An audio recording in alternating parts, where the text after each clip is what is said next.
కీర్తనల గ్రంథము 143 దావీదు కీర్తన. యెహోవా, నా ప్రార్థన ఆలకింపుము, నా విన్నపములకు చెవియొగ్గుము. నీ విశ్వాసతను బట్టి నీ నీతిని బట్టి నాకు ఉత్తరమిమ్ము. నీ సేవకునితో వ్యాజ్యమాడకుము. సజీవులలో ఒకడును నీ సన్నిధిని నీతిమంతుడిగా ఎంచబడడు. శత్రువులు నన్ను తరుముచున్నారు, వారు నా ప్రాణమును నేల పడగొట్టుచున్నారు. చిరకాలము క్రింద చనిపోయిన వారితో పాటు గాఢాంధకారంలో నన్ను నివసింపజేయుచున్నారు. కావున నా ఆత్మ నాలో కృంగి ఉన్నది, నాలో నా హృదయము విస్మయముందెను. పూర్వదినములు జ్ఞాపకము చేసుకొనుచున్నాను, నీ క్రియల నీవు ధ్యానించుచున్నాను.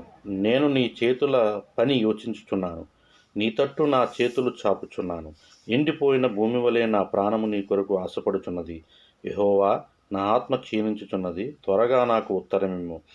నేను సమాధిలోనికి దిగువారి వలె కాకున్నట్లు నీ ముఖమును నాకు మరుగు చేయకుము. నీ యందు నేను నమ్మికించి ఉన్నాను.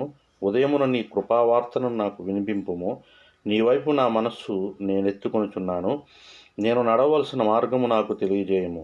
యెహోవా, నేను నీ మరుగు చొచ్చి ఉన్నాను. నా శత్రువుల చేతిలో నుండి నన్ను విడిపింపుము. నీవే నా దేవుడవు, నీ చిత్తానుసారముగా ప్రవర్తించుటకు నాకు నేర్పము. దయగల నీ ఆత్మ సమభూమి గల ప్రదేశమందు నన్ను నడిపించునుగాక. యెహోవా, నీ నామం తట్టి నన్ను బ్రతికింపుము. నీ నీతిని బట్టి నా ప్రాణమును శ్రమలో నుండి తప్పింపుము. నేను నీ సేవకుడను, నీ కృపను బట్టి నా శత్రువులను సంహరింపుము. నా ప్రాణమును బాధపరచు వారినందరినీ నశింపచేయము. ఈ వాక్యము దేవుడు దీవించునుగాక.